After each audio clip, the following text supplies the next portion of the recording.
I know it's been a long time since you started. Can you remember when you were dreaming about being in the music business? I do.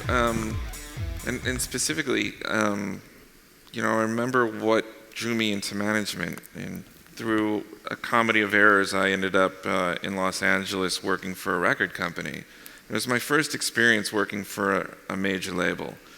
And one of the things that I soon discovered was that the approach that the label took to marketing an artist like Lyle Lovett was the same approach and the same exact marketing plan that we had been written for, let's say Belle Biv DeVoe.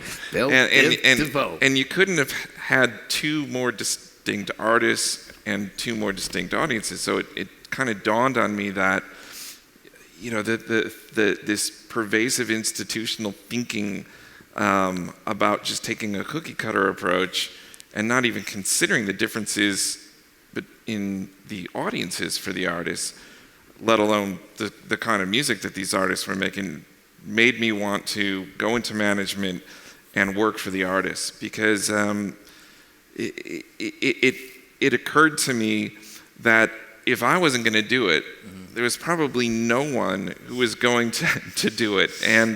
And so my whole philosophy as a manager has been to understand that I'm not only managing the artist, but I'm managing the audience as well. And I'm managing and helping to facilitate the communication between the artist and the audience. And I guess to kind of simplify that, I consider it my job to build the platform that allows the artist to communicate with their audience in the most efficient and effective way possible.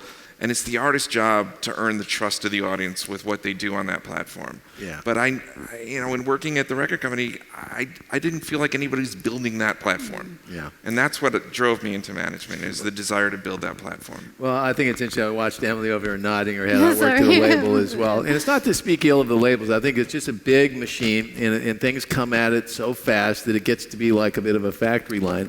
And to get something unique is where managers really come into it. And as I was sitting last night, I'm not name dropping, but still like glowing from sitting there with Paul McGinnis, and he was talking about this notion that labels really do love it when they have a smart manager that has an opinion, that has some idea of what they want to do, because it makes everybody's job a lot easier, and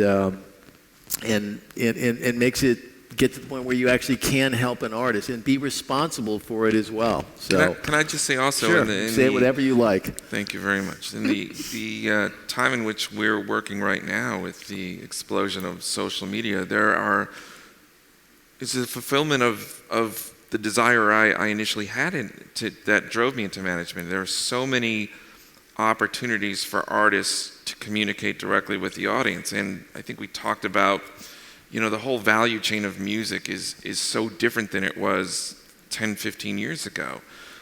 The control point used to be the pressing and distribution of physical product. And at the time, there were only 6 companies that could do it in an efficient way and in a global way, and ensure that your CD was everywhere so that people could find it. And now I think the control point is really the aggregation of an artist's audience on platforms that the artist can communicate with them creatively and continuously, and that to me is where the power center is, and that speaks directly to the role of management. I believe once you help an artist build that platform, it's leverageable because there are so many brands out there and entities out there that desire what an artist that has successfully built that has. Yeah.